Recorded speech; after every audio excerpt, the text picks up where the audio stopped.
Welcome to episode 9 of TJK Talks. I can't believe we're this far in the season already, but these are my two co-hosts, Trevor and Kent, and today we're going to be going our Week 9 recap and diving into our Week 10. We are already at Week 10 of the season as well. To start off, we had Ole Miss versus Oklahoma at Oklahoma. I picked Oklahoma, these two picked Ole Miss, so I got this one wrong. Ole Miss, I guess I wasn't wrong about them. I knew they were a good team and good offense, but man, I thought because of Oklahoma's defense, it'd be a tougher game. Ole Miss just did not miss a beat. They had 21 first downs to Oklahoma's 14, doubling their first downs. I mean, the game was close, yes, but it's one of those games where the box score looks different from actually watching it. It looked like every time they handed off, it was a first down for Ole Miss, or Chambliss would throw it right through the middle, perfect pass. I mean, he was electric. The run game was electric. Ole Miss's defense was electric. I mean, everything about Ole Miss, them and Alabama, I could see playing in the SEC championship because they both look amazing. But overall, Ole Miss had a very impressive win at Oklahoma, and John Mateer still seems to be struggling a bit, missing. He had a couple missed throws downfield. Yeah, I thought Ole Miss played really, really, really well. I thought that they were in the place that they were ranked in the right place, and that they were a good team still, even though they lost that one game. Chambliss threw for 315 yards, which was very, really impressive. And then also Kewan Lacey having 2 rushing touchdowns. It was their offense is looking really, really, really good. One of the top 5 in the college football, I think. Yeah, tough routing for the Sooners. Their upcoming schedule looks very harsh, and I don't think that it's going to be smooth sailing for them. I don't think they're going to be ranked in a couple weeks, or maybe next week. Next week.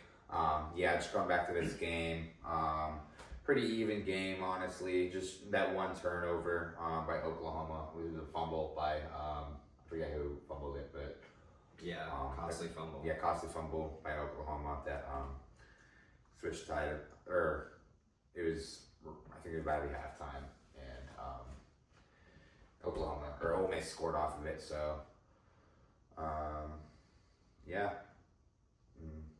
not much just for me to say about this game. You guys did a good job of covering most of it, but I do think that Ole Miss definitely improved their playoff chances a lot with this game, and I'd say they're definitely above 90% to make the playoff, and Oklahoma, I don't even think you're considering them for the playoff with their schedule. Yeah, Oklahoma has pretty good teams to play. Yeah. Oklahoma needed to win this game if they wanted a shot. I mean, if they won out, they would still make the playoffs, but they're not going to win out. There's no chance. No chance. I mean, they put Tennessee at home this week. I'll just say that, and that's just this week. Ole Miss, if they went out, they're definitely winning the SEC. I mean, I think they're going to win the SEC championship. That's my personal opinion. I think it'll either be them or Alabama who wins it. But I think Ole Miss is just a powerhouse on offense, which will be key against Alabama's defense. Yeah, I do think that could be a very exciting SEC championship matchup. But yeah, going back to Oklahoma and their upcoming schedule, they play Tennessee, then Alabama, then Missouri, then LSU to finish off the year. Yeah, so I'll have it here up on screen. Yeah. Oklahoma. Yeah, well, as you just said, the remaining schedule, the rest of these teams are really tough, and I just don't see them winning out. I really don't. They'd be lucky to win a game. They might be able to beat LSU, but that's about it. Honestly. Yeah, that's the most likely win for them. The next game we're recapping is Missouri versus Vanderbilt. This was a very, very close matchup. It was 17-10, very defensive based, even though there was a lot of yards that were put up on the board. Despite Vanderbilt winning, Missouri beat them in almost every single category. More first downs, more yardage. I mean, it was insane. Yeah, crazy. They had more total yards, like Jake said. But their quarterback being injured in the third quarter was huge. And halftime, I think Vanderbilt got the ball at halftime, if I'm wrong. I might be wrong. But if Vanderbilt got the ball at halftime, I think that was the key to them winning. It was very, very close, and it was just a good matchup.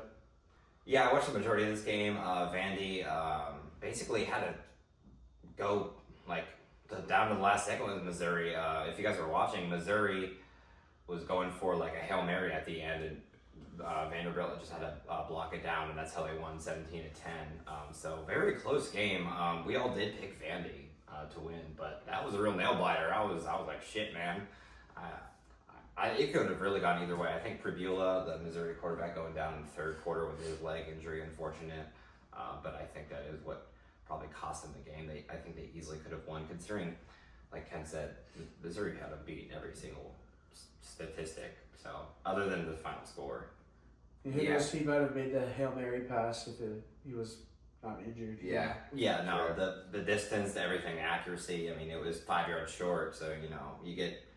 The difference between your starter and your backup, who knows? It's a completely different game. It could be the difference maker. But yeah, very disappointing turnout for the Tigers. Just a defensive slugfest in the SEC. These are one of my favorite types of games to watch, honestly. I'm a big fan of watching defense and watching low-scoring games that still come down to the wire at the end with a close score. But it's just unfortunate. Missouri was very efficient. They did have some penalties. I think they had 8 for 80 something yards. Yeah, they had a decent amount of penalties, but besides that, they were 4 for 5 on 4th down. So they were pretty efficient on at least moving the ball downfield for the most part. They just couldn't score, and they just couldn't capitalize on a lot of their drives, like a noticeable amount of their drives. But just unfortunate turnout for Bo Pribula. Pribula. Dude, that's such a fucking. It's such a tongue twister. Pribula. Yeah, very unfortunate that Bo Pribula went out, and that's definitely the difference maker going out in the third quarter, considering Missouri statistically was winning that game, besides on the scoreboard. It's just unfortunate for Missouri that their SEC play is starting to pick up as well. They had a very favorable schedule to start off the season. The whole first half of the season really was at home, besides one game at the end. But I'm interested to see how things turn out for Vanderbilt. Things are very, very, very possible to have Vanderbilt make the college football playoff. In their next 4 games, they would have to either go 3-1 or obviously 4-0. If they are a 10-2 team, even if they don't make the SEC championship, you will definitely see Vanderbilt make it into the playoffs as a solid SEC. Which is something I never thought I'd hear in my entire life, given the fact that I haven't been ranked this high since 1947. Or actually, that was before, but now that they're 9, it's 1941. World War fucking II was the last time Vanderbilt was this good, so it's quite exciting to see. It's literally been they've been generationally bad up until now. So this is why we love college football. And they were probably only good when World War II was happening because every kid was sent off to the draft. There's no fucking. Also, what teams were fucking around? Yeah. But talking about Vanderbilt's upcoming schedule, they do play Texas at Texas in Austin. So that game is honestly, I'd say, favorable by Vanderbilt, even though it's at Texas. Texas really just can't move the ball downfield, and even if they do lose to Texas, their next 3 games would be Auburn, who's beatable, Kentucky, who I'd say is pretty more beatable, and then obviously the rivalry game that everybody's going to be paying attention to at the end of the year, Vanderbilt and Tennessee, which could be an auto bid to get into the playoffs. That could be interesting. Yeah, because if those 2 teams have the same record and both need to win to get in scenario, and it's a rivalry in-state game, can you imagine the stakes that are going to go down in that game? That's a very likely scenario that we're talking about. With those 2 teams' schedules, both those 2 teams don't have a very hard schedule in the SEC coming from here on out. So that could be a really good game. And stay tuned for later in this episode, because we're actually going to be predicting that Texas versus Vanderbilt game. Yeah, could you just imagine though, if like somehow, let's say Tennessee wins out, right? They go 4-0 in their remaining games. That means that they would finish 10-2, right? Yes. And let's say in that run, they beat Vanderbilt, which means Vanderbilt is also finishing the season 10-2, assuming they win the rest of their games, right? Yeah. 10-2. Imagine those two teams both make the playoffs. If both Tennessee teams That could happen. If they both are 10-2, they could. Depending on what happens around them with the other conferences and the other. And a lot of other factors. Yeah, there's a lot of things that have to go into it, but like it's And if some possible. crazy thing happened, like for example, if Alabama or Ole Miss both got like another loss or I'm two. just so excited because we're so new to this 12-team college football playoff. This is so new to us, and it's just so interesting There's to so see many it unfold. hypotheticals. There's so many hypotheticals. There was a lot of hypotheticals with a 14 playoff, but the 12-team playoff is just a whole nother ballgame. It's a whole nother league, and it's so fun to pay attention to and so fun to watch. A lot more teams, obviously, are in contention for the playoffs, getting it's bigger. Yeah. Which means that obviously a lot of people complain that it devaluizes regular season games, but I don't really. I mean, I think it adds more spice. It does, but not really. I think that's more. Like regular season games are still important. You can't just go and lose games and make because the playoffs. it makes it more important for more teams because it's more. There's more spots for the playoffs. So even if you were a bad team, you're still fighting for it because you could get that 16th spot. And then who knows? If your 12th spot. Who knows? By the time that bad team makes the playoffs, maybe they found something. Maybe they have some chemistry. Maybe they can go on a run. I mean, like that's the thing that can happen. Like we haven't really seen a Cinderella run in the 12-team playoff era yet. Yeah, I mean, like last year, when would we ever think before the 12-team playoff that SMU would make it? Right, like they won it. When would we think that Boise State would make the playoffs? Yeah, okay. You know, like I mean, SMU just joined the Power 4 conference last year, so like their rise as a program has been crazy pretty to make the playoff, make the Power 4 conference in the ACC, and then make the playoff. They're not even doing that bad this year either. So the third game that we are covering is the Illinois and Washington game. Washington bounces back from their struggle from Michigan from last week. Desmond Williams throws 4 touchdowns through the air. Really has he has over 75% passing completion percentage, and really just looked really good against Illinois. I picked Illinois to win this game. I have a lot of faith in their defense and in Luke Altmaier. But Luke Altmaier, I think he had 2 for 2 touchdown interception ratio. 2 for 2. Not terrible, I guess, but like still pretty 2 interceptions costly. were costly, and the score definitely showed that and reflected that. But Washington is a sneaky team that I don't want to say can make the playoff, but like I don't know, they only have 2 losses, and they could definitely, if they win out. I mean, they have the rivalry week. That's another good Them rivalry. beating Oregon. Yeah, that's another good rivalry week game. If they won out and beat Oregon, they honestly could. They could make the playoffs if they beat Oregon, I'd say. It would be really hard. At A lot of dominoes would have to A fall. 10-2 Big Ten team could. I mean, Ohio State was 10-2 last year, Big Ten team, but like that was different. We beat like Oregon, or no, we didn't. We beat Penn State. We beat Penn State and Indiana, who's ranked. But yeah, a very tough outing for Illinois, and their playoff chances are definitely gone after that. Yeah. I think Washington played really well. I predicted that they would win. They're at home, winning streak, only being broken by Ohio State. It's just, I mean, that's just one little loss to them for their streak. And it was to a really, really good team, so I don't blame them. But yeah, that home winning streak is just going to start over again because they're they have a really good crowd. Mm-hmm. And then also, last week when they lost to Michigan, I think it was because they were at Ann Arbor. Like that's very huge, tough place to play. the biggest we know stadium Yeah. in the country. But yeah, Washington's quarterback throwing 4 touchdowns. That's really, really good for them. So they played really well. Yeah, me and Kat picked Washington. You picked Illinois. I picked Illinois. Yeah. Washington just knocked the brakes off Illinois. I don't know how to feel. It's like, who do I root for? Because we play both of them, honestly. So I hope Illinois goes 9-3. I hope Washington goes 10-2. I still think Illinois is a really solid team, despite the struggles this year.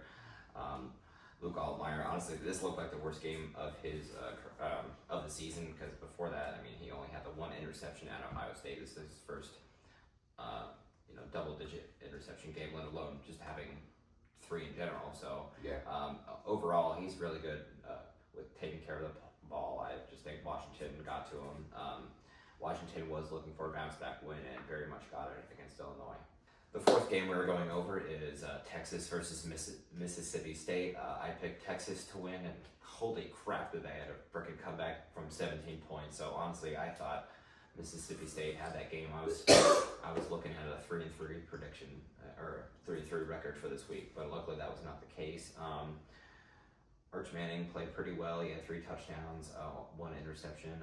He did go down in overtime with a concussion.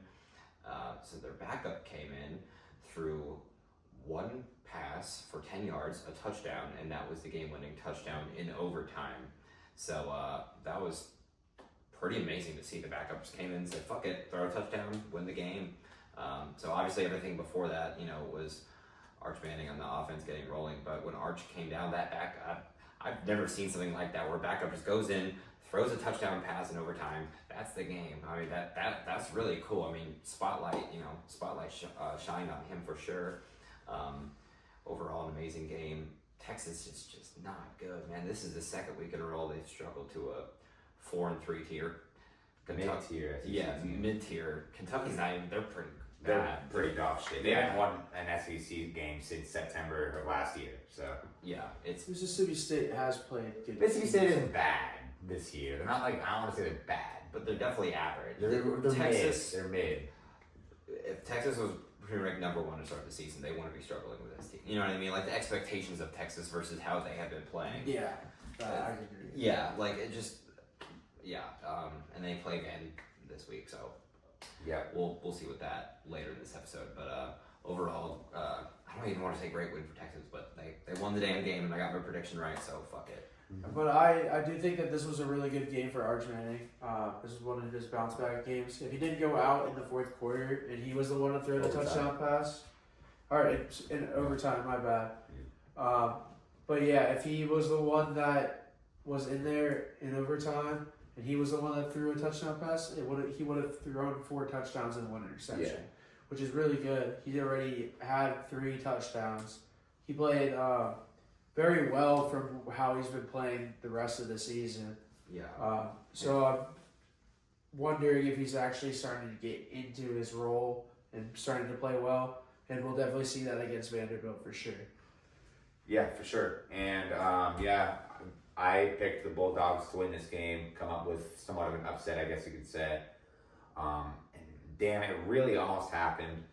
Mississippi State had more first downs. They had less penalties. They had more total yards, and they had more 4th down conversions. So they really should have beaten Texas, but Texas showed resilience, and they won the game in overtime still without Arch Manning in overtime. So gotta give them credit when it's due, even though Mississippi State is not a great football team. They are a decent football team, and they have a pulse at least. So gotta give them credit when it's due. But Texas, they have a decent road coming up, pretty hard, but their playoff chances are still technically alive. And I guess we'll see how it turns out. Yeah. I thought it was. I'm surprised you picked Texas. I forgot you did. I'm the only one who picked Texas. I mean Mississippi State. I'm surprised you did. Michigan versus Michigan State. Honestly, this was just a mid-off. Both teams played pretty bad, and Michigan State's quarterback actually threw more pass yards than Bryce Underwood. Yeah, Bryce Underwood only had 86 yards. Yeah, 86 yards to 130. Even though the game was only an 11-point game, and Michigan is supposed to be way better, quote unquote, and they were ranked 25th, and they're just not as good as everybody thought they would be this season. I'm just really worried about that Ohio State game still. Yeah. Yeah, they always seem to turn it up against Ohio State. Always somehow. Yeah, but yeah, this was definitely an underwhelming game if we're talking about offense through the air. Both quarterbacks threw for 50% completion percentage or lower. Wow. Which is like absolutely Holy dog shit. shit. Insert SpongeBob stink. Now imagine what Michigan fans would say if Julian Sayin went 8 for 17, 86 yards against Michigan State. But as soon as you say, "Oh, he's a freshman," hey, he's a freshman.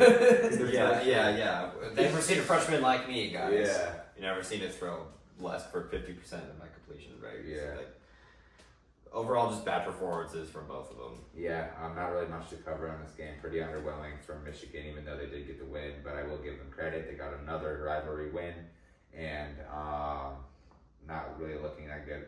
Michigan, like I said last week, Michigan State is probably the most soulless football team in the Big Ten.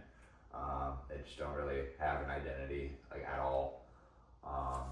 Kind of boring team to watch, and then pair that with Michigan.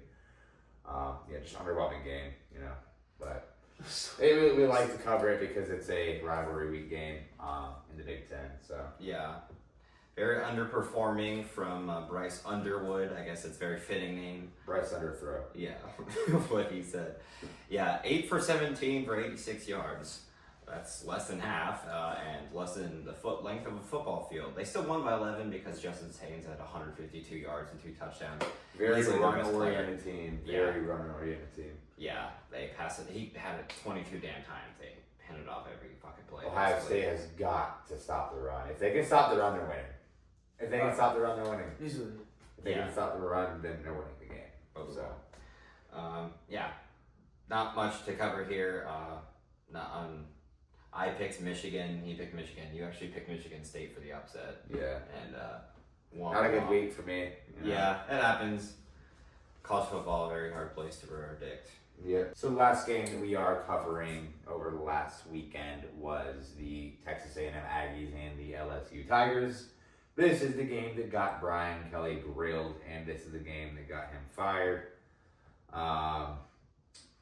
Honestly, very disappointing season for LSU. They have a lot of star power on offense, and they have a very competent defense, but Brian Kelly can't beat the needed teams to win these games. And after Vanderbilt's loss and then Texas A&M's loss, they have a better roster than both of these teams, but they just simply can't beat them. So Brian Kelly, he has been fired, and he has I think a $54 million buyout, which is the second biggest in history. So Brian Kelly is pretty much being paid to sit at home and watch TV. I wish I could do that. And do literally whatever he wants. He could DoorDash food, literally, and he could hit the bong. He could literally just watch anime all day.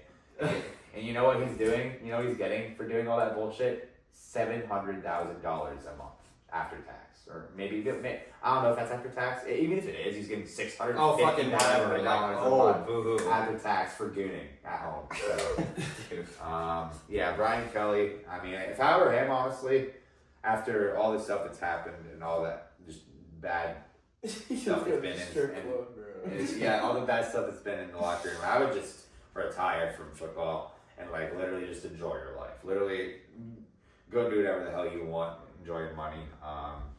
He's set for life, obviously. No, or just do what Bill Belichick does. Or move to transfer leagues and go to the NFL. And date a 20-year-old. Yeah. 20-year-old and go to some beach school. Yeah. Yeah. Very, okay, going back to the game. Very impressive win by Texas A&M. We're not going to just discredit Texas A&M just because Brian Kelly letting them down. Texas A&M definitely did show that they are a true contender. They won, but they won convincingly. They are still unbeaten. They are still the only unbeaten team in the SEC. And that offense looks legit. Their defense is kind of sus. It's kind of a bogus. So you have to kind of watch that throughout the season. Kind of sus and bogus. No, I said amogus. Oh. Which dude worse? It's even worse. Yeah. But I mean, it's a good defense. It's gotten them the necessary stops that they needed to win games. So Texas A&M is looking very impressive. Them and Alabama and Ole Miss all have interchangeably the best offenses in the SEC. Very fun to watch, and excited to see how that conference turns out. Yeah, Texas A&M looked really, really good this game. Also, just to mention again, R.I.P. Brian Kelly. Oh, I was going to say R.I.P. I was like, who Who died? the fuck died? Yeah. R.I.P. Brian Kelly. His job, not him. He won't be missed. R.I.P. He's only going to be Just rich. I'm not even going to go back into it, but yeah. Yeah, but what was it? 2 interceptions for Marcus Reed, though. Not super good. You would think that would have a big.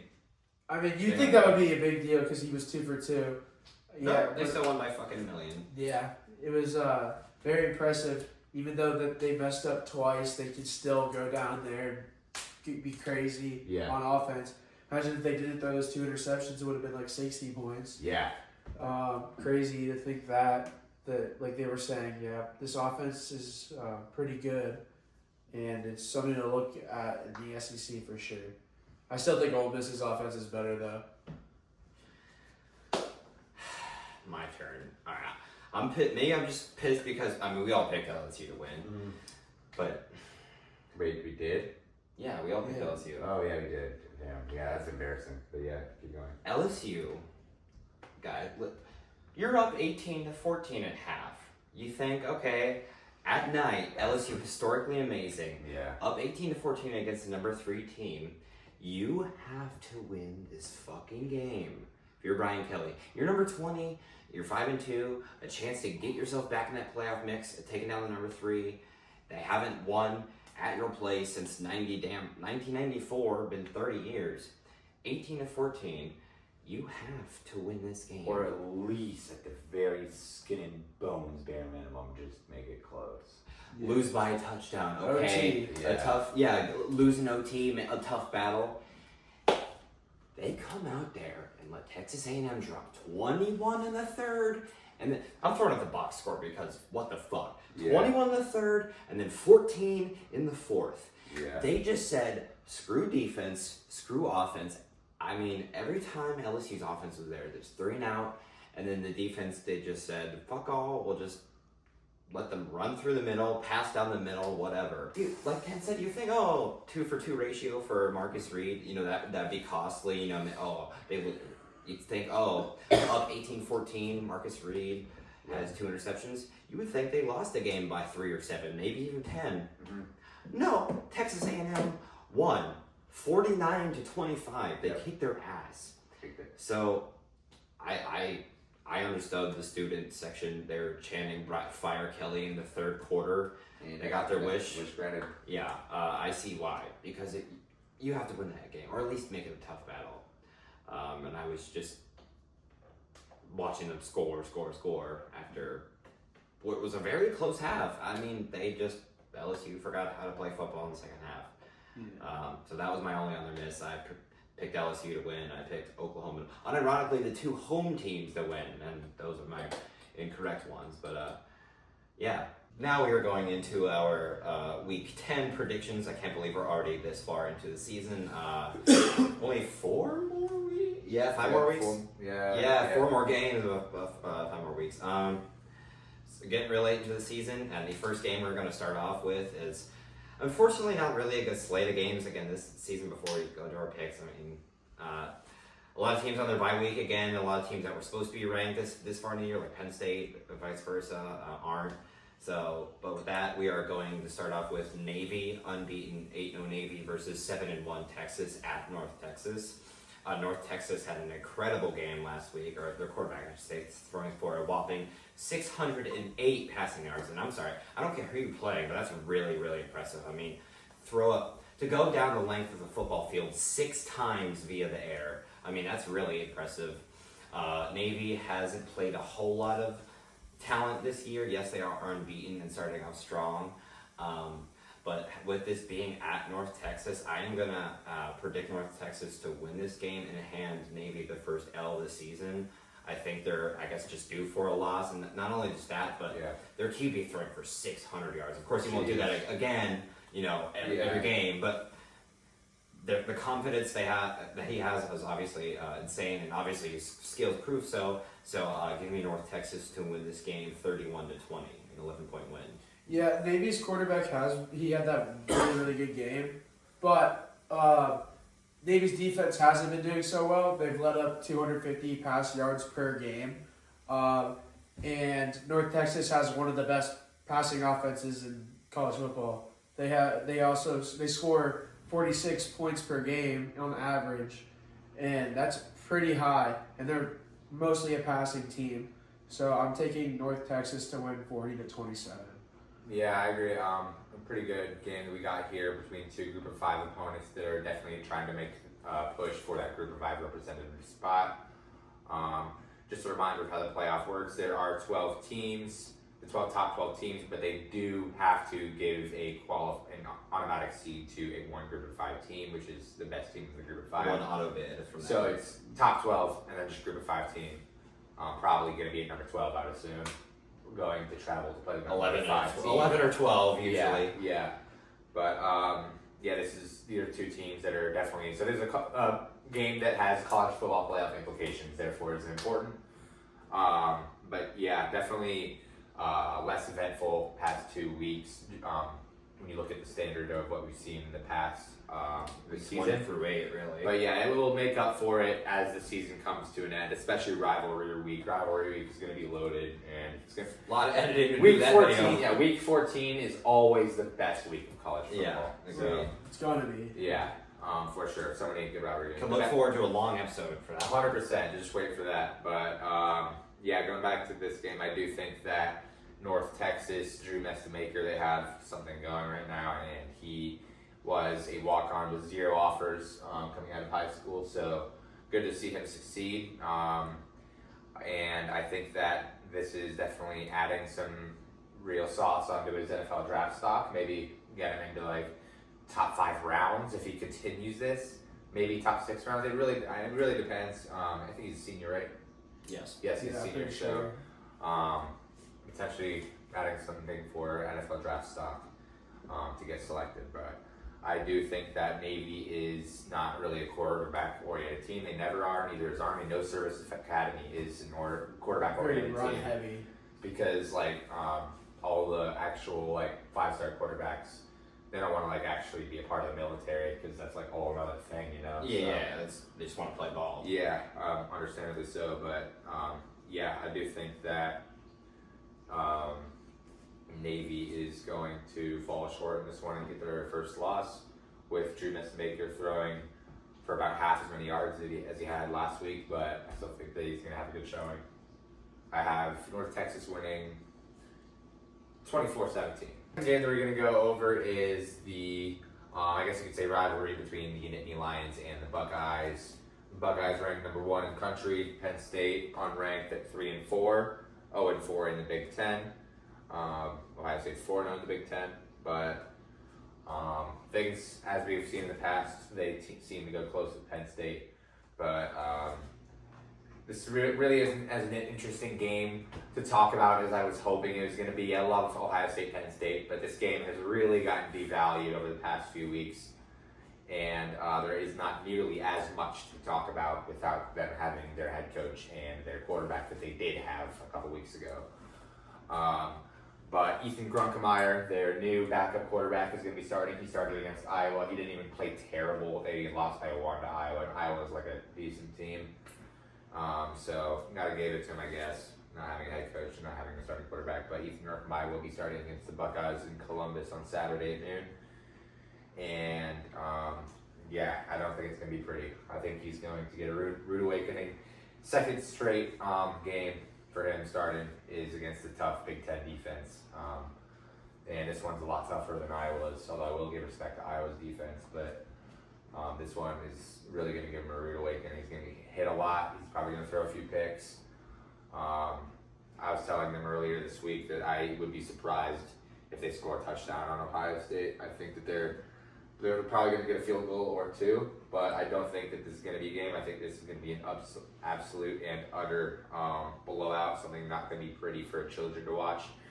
If you're a parent, you have children, I would hide their eyes when this is being played, unless they're an Ohio State fan, then I would show it to them. But other than that, it's going to be very violent, brutal beatdown by Ohio State. Okay, Jesus Christ. And, Yeah, I think this game. wait, I'm not done. I'm not done.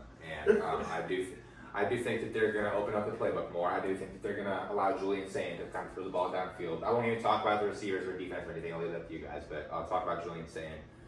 I do think that Julian Sain is going to add some sauce onto his Heisman resume. He currently has the second best odds in the country at plus 400, only behind Fernando at plus 350. He's tied with Ty Simpson at 400, so him and Ty Simpson are both tied. Ty Simpson has been playing here. Yeah, great quarterback. But it was Ty Simpson at second, Julian at third, but now they're both tied at second after The South Carolina game. South Carolina Yeah. game. Yeah, where it's shaky. Yeah, but I do think that this is going to maybe project him into tied for first, maybe, depending on how good he does against Penn State. I think they're going to open up the playbook a little bit, and I think they're going to let it rip. My final score for this game is 38-6 Buckeyes, and I'm going to let you guys take it. Yeah, I also think Ohio State's gonna win, but there's always that worry in the back of our minds that like Penn State's gonna have nothing to lose because they obviously do. Yeah. And Yeah. they end up We play them close every year. upsetting us. I mean, we lost to Michigan the same way. Yeah. And we have always been close with Penn State the past couple of years. So there's always that worry. But our defense this year is just cracked. On average, we let up 6 points a game.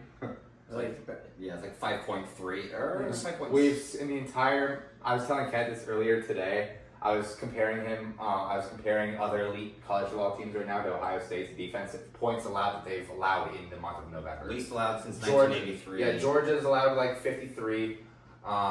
Oregon's allowed like 62. Ohio State's only allowed 19 points in the whole month. Most teams allowed more than that in one game. So Yeah. it's crazy. Yeah, it's crazy. like less than 6 points per game. I mean, you could say that Georgia does play better teams than Ohio State, but it's still like Oregon and Indiana are in the Big Ten, and they're still letting up way more points a month than that. So Yeah, and then also on top of that, Penn State is 0-4 in the Big Ten and has 0 wins in a group of 4 or a Power 4 yeah, Power 4 team. So I do think Ohio State's going to win, and I'm going to say 38-10. good. So, I doubt it, but anyone who's seen the very first episode of TJK Talks, actually it was just me by myself, these two weren't with me. I went over OSU's regular season schedule, and the 3 losses I gave OSU, yes, 3, was Texas, Penn State, and Michigan. And this is before the season when Penn State was ranked number 2. As Trevor said, we had hoped for a better matchup, even if they weren't 2, even in the top 15, hell, even if they're ranked. Even if they're ranked. Even if they're ranked, you're like, okay, at least somewhat of a ranked matchup. Utter disappointment from Penn State this season. So, obviously that was a close game against Texas, but I was wrong about us losing that game. And obviously Michigan, We'll see what happens. we'll see what happens, I still think, but whatever. But I predicted those games, and so for that I have to stick with my original pick because I'm not going to change up on my. Why wouldn't you change up? That's the season's crazy. changed. Yeah, No, listen. No, y'all are going to say I'm crazy, but you're crazy. I don't know. This guy's going to juke us or something. But you saying it'll be a super good blowout, I don't know. I just have a bad feeling about this. And not just that, but because I did originally pick Penn State, I'm going to pick Penn State to win this game in a stunner, only because, I guess the main reason being, don't facepalm me. You said we're going to blow them out, okay? We're going to destroy them. Okay, now he's adding on to the... I've been saying that. All right, we'll place money on it. We'll place money on it. Do you actually want to place money on? That is Why the would you bet against easiest them? bet. That is the easiest bet. Please, let's shake on it. Oh no, I meant point spread. I'm gonna do a pick, win or lose. Okay. But because that's free money for you. But like the point spread's 20.5. I don't know. But yeah, for that, I am going to pick Penn State. I'm going to pick them to get a last-second field goal, 21-20. And in my heart, now, again, in preseason, I would have known how this would have turned out, obviously, but who would have predicted that? But the main reason being because of my preseason pick, I'm just going to roll with it in Penn State. You can change up your picks. People do that all the time with like. Do you think Joe Class still thinks Clemson's going to win the national championship? Well, no, but that's not a regular. I did a regular season pick. So, I don't know. I feel like obviously I don't want Penn State to win, but I'm just going to stick with my original pick. I don't know. I'm sticking with my preseason picks because I don't want to change up on what I said, a couple months ago. So yeah, Penn State 21-20. And I promise that if Penn State wins, if they score more points than Ohio State on November 1st, 2025, 12 p.m. Eastern Time, then I will go on Hive Street that night, twerk pantsless and underwearless, around probably when the bars are most popping, so 11 p.m., probably around 11 p.m., 11:30 p.m., where the lines are going to be the longest to get into bars, so it's most visible to everybody.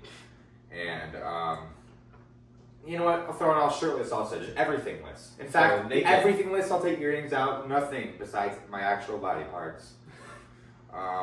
Going to jail for going public, to jail.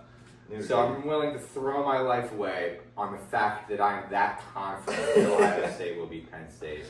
Holy shit! I hope you're right. So yeah. Yeah, guys, trust me. I don't want to be more wrong about this. This is the only pick I'm like super okay with being wrong with, and that's the only time I'll be okay with being wrong about a pick. The third game we have is Vanderbilt versus Texas. This game is being played in Texas. I think this is going to be a pretty good game just because Texas's run defense is really good. They only let up under 85 yards per game. So that's really, really good for their defense. And their offense has a lot of inconsistencies, but they only do have 2 losses. So at the same time, their playoff chances are alive. And I think that this game could go either way.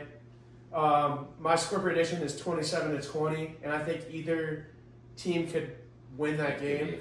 But I'm going to say Texas wins 27-20 just because their defense is what keeps this team alive.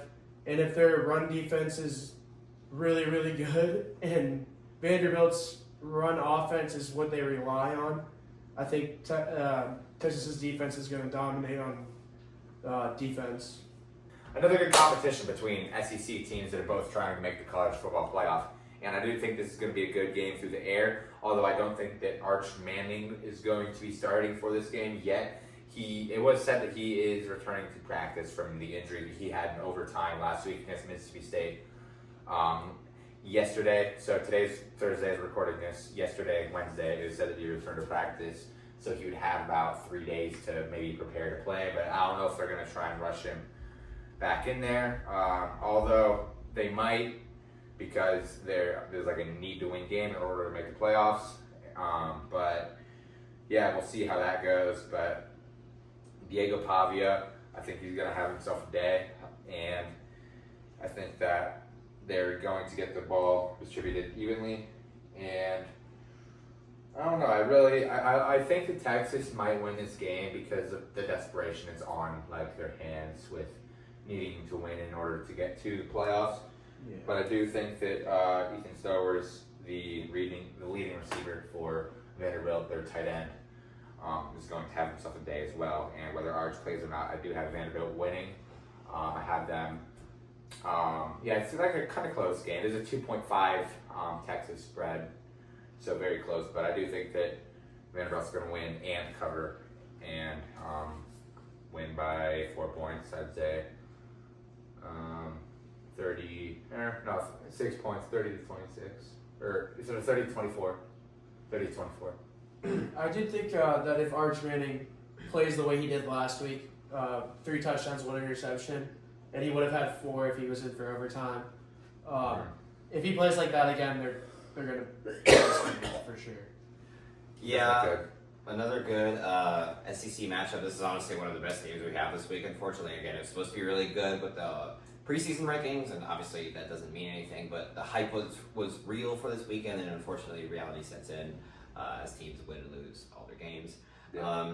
Yes, as the time we're recording this Thursday night, recorded like a recaps yesterday night, Wednesday. He was still on concussion protocol, return to practice Wednesday. But they announced it Wednesday night that he was going to return to practice, but he's still on concussion protocol. He did play amazing, as Kent said, but if he does come back, I think missing 3 or 4 days of practice with your head obviously being foggy, a concussion is just like a minor bruise. You have to treat it as serious. I mean, it's a head injury, and you have to treat it as such. So I think that with him maybe not even starting and Texas struggling the last 2 weeks to not lesser opponents. Mississippi State isn't horrible, but they're not as. It shouldn't have been that close for Texas if they played like their expectations have this year. Mm-hmm. So I am also going to pick Vandy. Yes, I know they did struggle a little bit to Missouri last week, but I think they're just a hotter team. Diego Pavia knows how to put the team on his back. I mean, their one loss was Bama, but Bama's been balling out since that Florida State loss, so I can't really put that on them. I'm going to have Vandy keep rolling here, and I'm going to pick Vandy to win 28-24 and strengthen their resume and deepen their playoff chances, but unfortunately ending Texas's shots at the playoffs here if they lose. Yeah, just taking a quick glance before we move on to our next game at the college football playoff look. If Vanderbilt wins this game, their percentage jumps very highly to make the playoffs. Yeah, because they have 2 ranked teams left on their schedule. Throughout their next 4 games, they just really have to, even if they beat Texas, that makes their playoff chances jump. And because really they just have Auburn and Kentucky to play, assuming they beat those Kentucky 2 teams. is not a good football team. Yeah, and if they beat Auburn, then that also means that they beat all 3 teams in the SEC, named the Tigers. So that'd be pretty cool. There'd probably be a cool sports graphic made about that. Yeah, but Tiger sweep. Yeah, but I do think that Vanderbilt is going to strengthen their playoff chances very heavily. They can even drop that rivalry game to Tennessee and still make the playoffs if they beat Texas. If they win this game. And win the next 3 games. That Tennessee Vanderbilt game. That game is awesome. going to be. I really, really hope that game isn't at the same time as Ohio State, Michigan. I hope it's either 3:30 or 7:30. But yeah, it's going to be a great game. I'm so excited for rivalry weekend. It's right around Thanksgiving and everything. Yeah, it's just perfect timing. Yeah. But Just like Shador said. yeah, Perfect timing. The 4th game we're going over is number 23 USC versus Nebraska at Nebraska. Fun little fact: Nebraska has never, ever, ever, ever beaten USC. They are 0-7-1, or 0-7-1. They had 1 tie, and USC has 7 wins against them. It is at Nebraska, so it's in their favor in that sense. Both teams are 5-2. They're both honest. Nebraska's had a better season, or the last couple. I feel like Matt Rule has brought the team up in the last couple of years, and he's done an impressive job. USC also having a better year than last. They finished the year 7-5 last year, so they're already 2 wins away from their max last year. So also looking good for USC, and they're currently sitting ranked 23. Their most impressive win being them destroying Michigan 31-13. But enough about previous games. We're here to talk about this one. I think USC's offense versus just Nebraska's defense, both rushing and passing, will be too much. Yes, both teams do score a lot, but I think USC's defense just has a step above Nebraska's, and also their offense. I mean, Jordan Maiava's been playing lights out pretty much every game. The only real issue is his turnovers, like the 2 turnovers against Notre Dame. They ended up losing by 10, so you got to think turnovers being his biggest issue, but he can sling it down the field just as well as any other quarterback. So give me USC to win this game. I am going to pick them to win 34-30, a 4-point win. Yeah, there's another interesting game in the Big Ten between 2 very explosive offenses.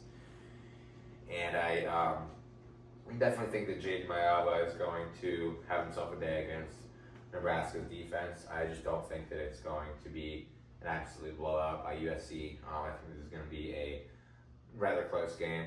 I think that these are two pretty similar teams. You know, good rushing and passing attack, not good at really just good offense, not good defense. Is a good way to put it.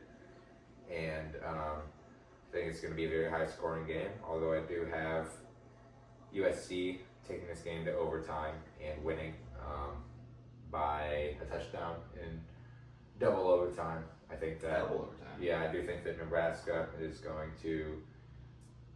Just to be really specific, I think Nebraska in double overtime is going to get a field goal, and then USC is going to win it. So they're going to have a 4-point win in double overtime. But yeah, I think it's going to be very close, very high scoring game.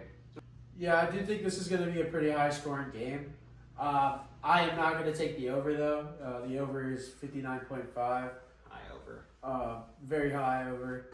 I do think it's going to be high scoring though.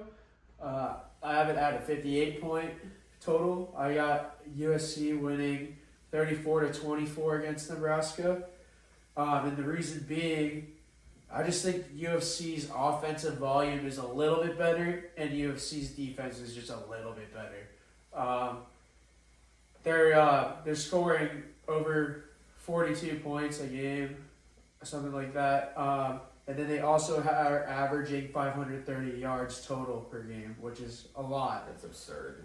Yeah. So I just see them having more volume on offense and slowing down Nebraska on offense a little bit more. So I have them winning 34-24. So we all picked USC, so we all predict that for 9th time, Nebraska will never get or not have a win against USC. Nope. Yeah, you said someone similar to me that both just have that step over them in offense and defense. Just even if it's a step, it's just you've seen it there on This film. game And I do think the all-time record will change over time because now they are both in the Same Big Ten. conference, right. So it will change. There's no way They can Nebraska win. never beats them ever. I mean, that's impossible, I would think. Mhm. Yeah, I do think that this is going to be a very good game. All right, our 5th game of the day is Oklahoma versus Tennessee. This is being played in Tennessee. I think this is going to be a pretty good game. Oklahoma's defense is really is one of the top defenses in the country, in my opinion. Yeah. Especially their secondary. So they also force a lot of turnovers. Right.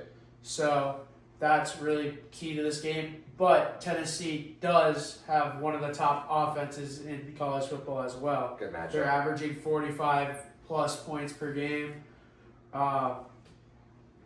I do see Tennessee going crazy on offense here with their volume. So I have them winning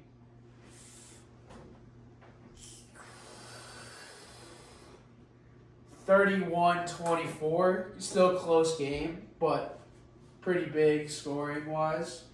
I did think that Tennessee has offense that's going to go far in the SEC.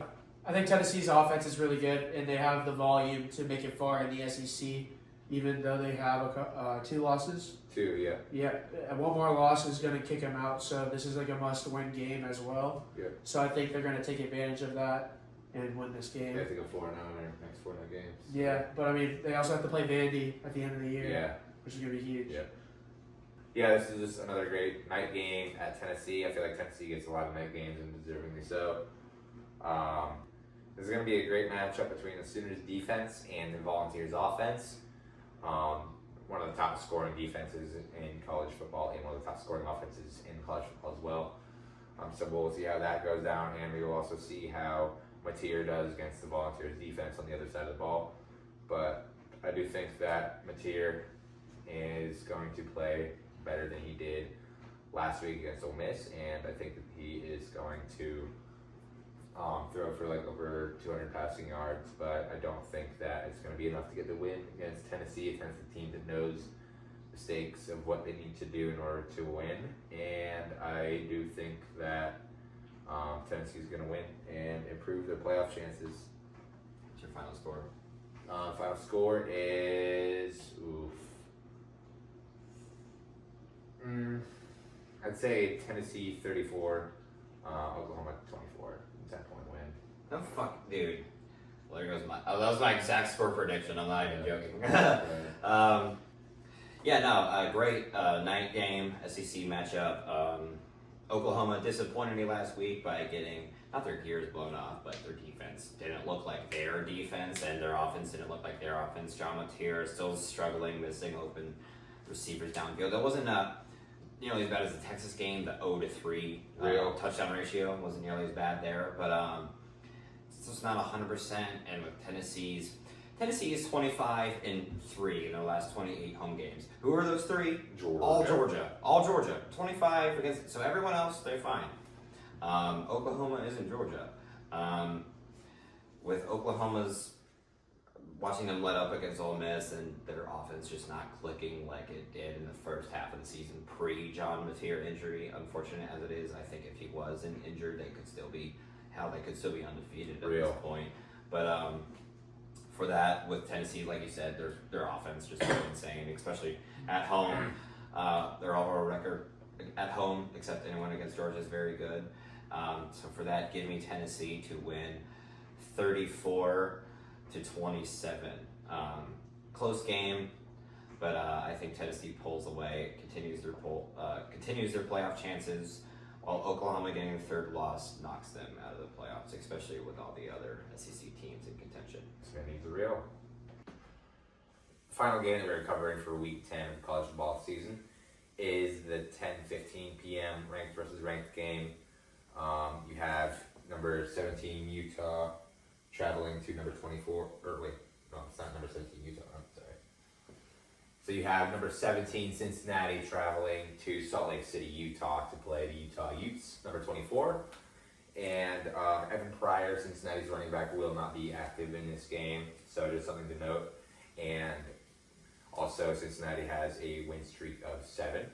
So they're a very hot team in the Big 12. They are one of only 2 teams in the Big 12 to be undefeated in conference play. Them and BYU sit at the top of the standings. And I do think that Cincinnati is going to get some traction.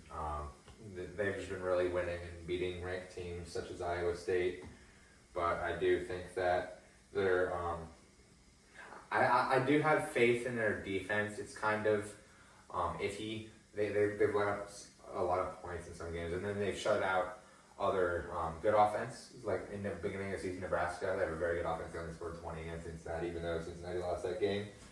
But Brandon Sorsby, Cincinnati's quarterback, I think that he's going to go on the road, go somewhat to, not really West Coast, but Mountain Time Zone Coast, and he's going to perform well, and the time change won't be affect him that much, and I think that he's going to lead his team to a victory, 27-17,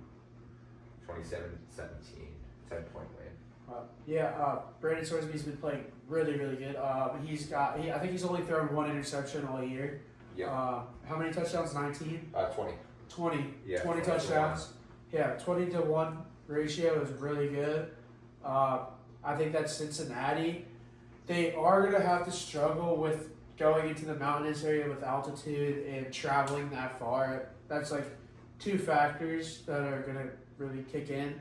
And then also, Utah is favored by 9.5, which is kind of wild. Yes. But yeah, I think Sorsberry's going to get it done. He's been playing really good. Their offense is playing really well.